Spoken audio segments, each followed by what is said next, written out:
8 juin 2009, dans l'intimité de l'hôpital Quirón à Barcelone, Omar Bongo Ondimba s'éteint à l'âge de 73 ans. La nouvelle rendue publique à 14h30 est un choc pour le Gabon et l'Afrique qui perdent l'une des figures les plus emblématiques de leur histoire commune. Des obsèques nationales lui sont offertes. L'hommage rendu à l'homme est à la dimension du leader et du doyen des chefs d'État qu'il était désormais sur le continent, après plus de 4 décennies d'intenses activités, en première ligne sur le front de la scène politico-diplomatique internationale.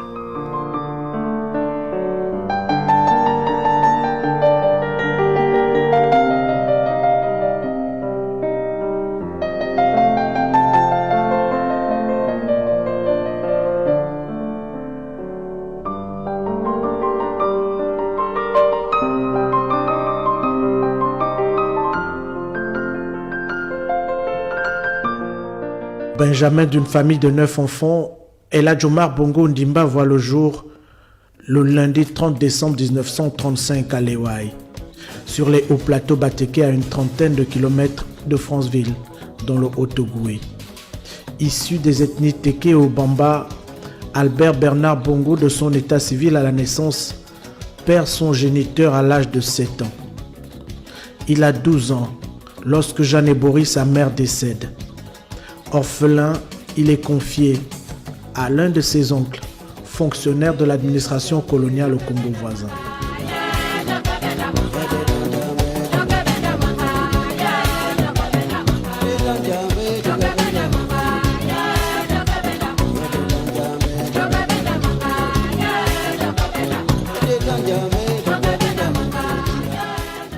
C'est dans cette partie de l'Afrique équatoriale française que le natif de Léouaï effectue ses études primaires et secondaires. En 1952, il regagne la capitale de l'AEF. Ses études achevées, Albert Bernard Bongo se présente au concours d'entrée à l'administration des postes, où il est admis. Mais à l'issue de son service militaire dans l'armée française, il choisit de faire ses classes à l'armée de l'air. D'abord à Brazzaville, puis à Bangui et à Fort-Lamy au Tchad. C'est au cours de son service militaire qu'il épouse la jeune Joséphine Kama le 31 octobre 1959. Voici l'indépendance du Gabon et le drapeau vivant de la communauté.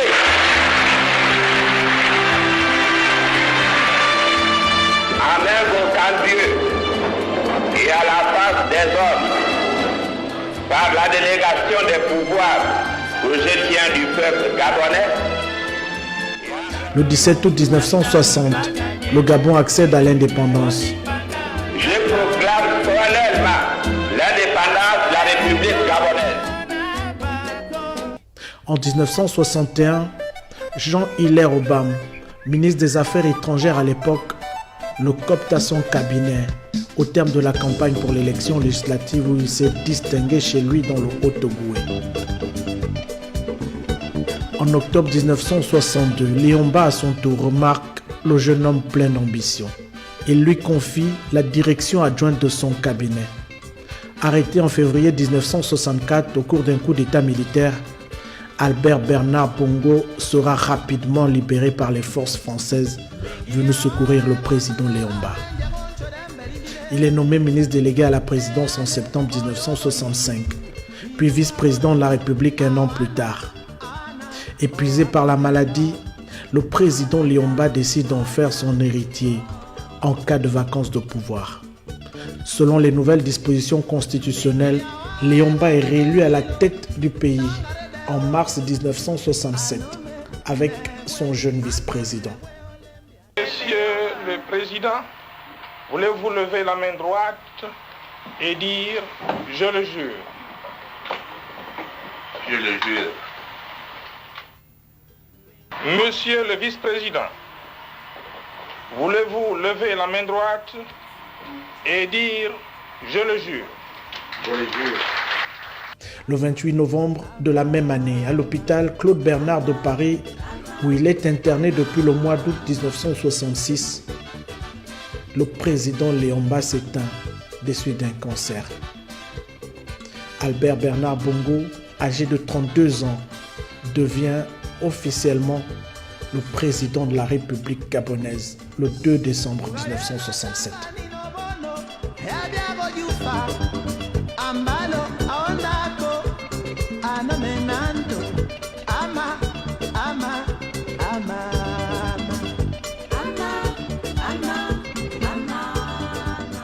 « 12 mars 1968, tout juste un an après son arrivée au pouvoir, Omar Bongo décide de fédérer toutes les forces vives et les courants politiques du jeune État au sein d'un grand ensemble, le Parti démocratique gabonais.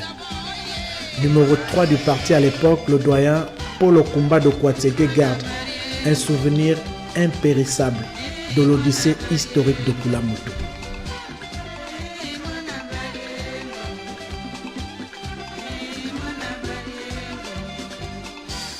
Léomba et Paul Ngonjou avaient un parti qu'on appelait le Bloc démocratique, le BDC. Il y a un petit qui a voulu hériter de ça, un certain Mahanga ou quoi, je ne sais pas trop, qui a voulu hériter. Donc lui il dit, mais je veux créer mon parti à moi. Pourquoi est-ce que Jean Hilaire Robben a un parti qui s'appelait l'UDSI. René Paul Souzas avait un parti qu'on appelait le Punga. Et moi je veux un parti, je ne veux plus du BDC. Je crée mon propre parti. Qui va s'appeler le PDG, le Parti démocratique gabonais. Un grand parti qui va rassembler tous les Gabonais. Il me dit, on va donc créer ce parti-là. Il a dit, pas Franceville, puisqu'il est de Franceville, on va aller à Koulamoutou. Voilà. C'est lui qui dit, on va aller à Koulamoutou. Les membres fondateurs, c'est ceux qui étaient à Koulamoutou. On était 18. Ils sont tous morts, hein. Moi je suis là. Les autres là sont arrivés. Écoutez ma carte, hein. Numéro 3. Et ça, c'est la signature d'Albert Bernard. Tous les autres n'ont pas cette signature-là. Au cours des 2 premières décennies, le PDG conforte sa position sur l'ensemble du pays grâce au génie politique de son président fondateur. Le parti, qui fonde sa doctrine sur le triptyque dialogue, tolérance, paix, fait du concept de la rénovation son cheval de bataille pour l'épanouissement du peuple. La rénovation, c'est cette conscience populaire en marche. La rénovation, c'est la mobilisation de bras et de volontés au service d'un idéal de développement. La rénovation, c'est le grand rassemblement des Gabonais pour travailler loyalement, fraternellement au progrès du pays.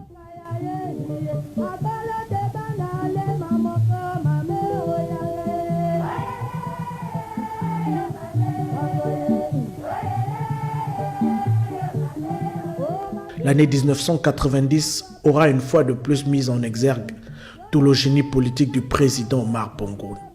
Le vent de l'Est et sa poussée démocratique qui souffle sur l'Afrique n'épargne pas le Gabon. La conférence nationale souveraine des mois de mars et avril 1990 remet au goût du jour l'ère du multipartisme en République gabonaise.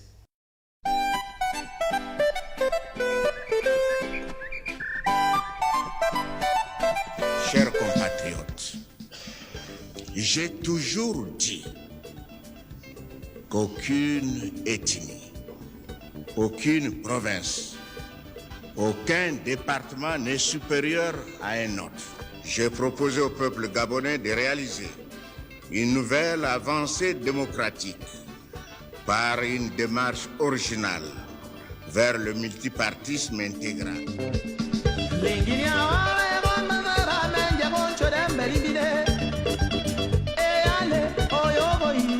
L'élection présidentielle multipartite qui s'ensuit le 5 décembre 1993 est remportée par le PDG avec plus de 51% de suffrages exprimés. En dépit de la forte adversité entretenue par les candidats de l'opposition, le pouvoir du président Omar Bongo a toujours su se régénérer. Du monopartisme au multipartisme, le président fondateur du PDG s'est adapté à l'ère du temps grâce à une recette dont lui seul avait le secret. En 2002, il parvient à rallier une grande majorité de l'opposition grâce à son arme favorite, le dialogue. 4 de ses principaux opposants, dont Paul Mba Bessol, entrent au gouvernement et rejoignent le camp présidentiel en 2004. 2005, au terme d'une campagne menée tambour battant aux 4 coins du pays, Omar Bongo est réélu à la magistrature suprême avec plus de 79% de suffrages. Ce scrutin confirme l'habileté d'un stratège politique qui, grâce à son génie personnel, a su tenir la barque malgré les tempêtes et les nombreux écueils. Avant sa mort, il dote le pays d'institutions stables. La Cour constitutionnelle en 1991, le Sénat en 1997 apportent leur pierre à la construction de l'édifice démocratique et jouent un rôle capital pour une transition apaisée à sa mort le 8 juin 2009.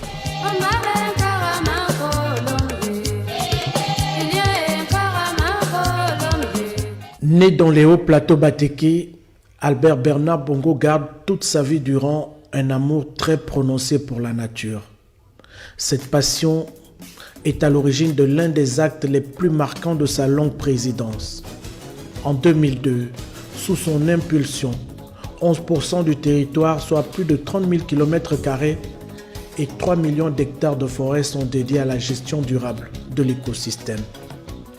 Les 13 parcs nationaux du Gabon sont nés.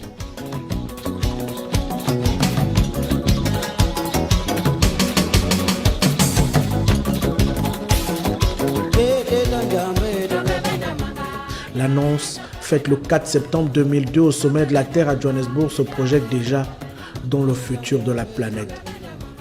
En homme visionnaire, Omar Bongo permet au monde entier de découvrir les riches ressources du Gabon, tout en préservant son héritage pour les générations futures, dans un monde où les étendues sauvages authentiques se font de plus en plus rares. La mise en service du Transgabonais en 1978 met également en exergue le côté visionnaire de l'homme. Le projet est gigantesque. Il est soutenu par la volonté d'un personnage déterminé à désenclaver son pays pour mieux acheminer les richesses naturelles issues de la forêt équatoriale et les mines de manganèse et d'uranium produites dans le Haut-Ogooué. Ne pas oublier d'envoyer à Mac Namara un film complet du Transgabonais en lui disant qu'en définitive nous n'avons pas pactisé avec les diables, mais que nous lui avons montré qu'avec sa banque mondiale, il s'était lourdement trompé et que le Transgabonais a sifflé.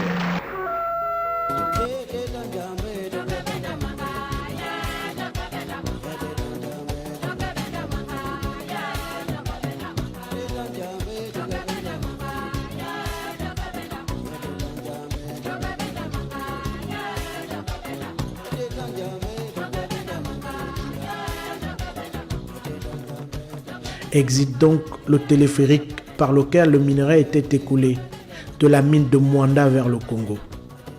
En dépit des fortes réticences des bailleurs de fonds, la voie ferrée longue de 669 km relie aujourd'hui Ovendo et Franceville avec 23 gares ferroviaires.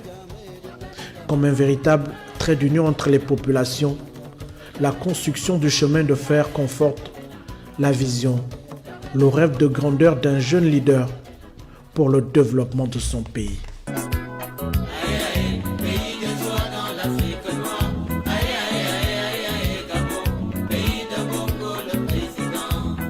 Pour la République gabonaise et son jeune président, les années 70 arrivent donc avec la bonne étoile. La presse internationale parle du miracle gabonais pour désigner le choc pétrolier qui inaugure une décennie de prospérité. En leader pragmatique, Albert Bernard Bongo arrime le Gabon à l'OPEP, l'Organisation des pays exportateurs de pétrole. Il se lance dans la construction d'infrastructures de grande envergure. La station panafricaine Africa numéro 1 et la compagnie nationale Air Gabon voient le jour. Le réseau routier se développe. Des centrales électriques, la cité du 12 mars et un nouveau palais présidentiel sortent de terre. Au cours de cette même décennie, en 1973, le président se convertit à l'islam et devient El Hadj Omar Bongo, avant d'associer le patronyme de son père Ondimba en novembre 2003.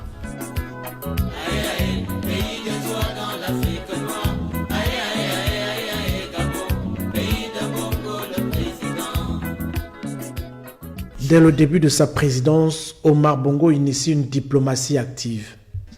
En janvier 1968, à peine arrivé au pouvoir, il est reçu à l'Élysée. Sur le chemin du retour, il marque une escale à Abidjan où il rencontre feu président Félix Houphouët-Boigny. Fort de son expérience et de son leadership reconnu à partir des années 80, il s'engage dans une diplomatie active de médiation.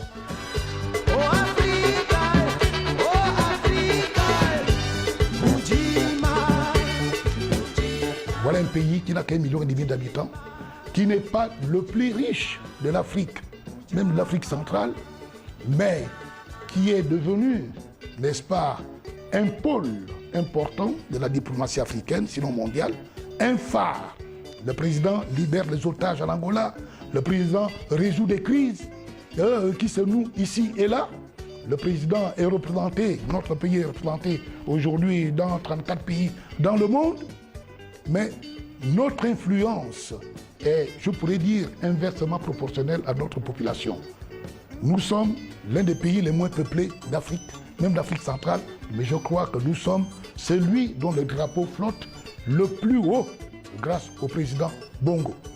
En Angola, au Congo, au Tchad, en Centrafrique et dans l'ex-Zaïre, il se distingue comme un acteur diplomatique de premier plan. Avec le dialogue, son arme fétiche en bandoulière, ses efforts pour la paix et la stabilité sur le continent ne se comptent plus. L'homme, connu pour son soutien à la France, a transformé des décennies durant le Gabon en plaque tournante de la diplomatie en Afrique.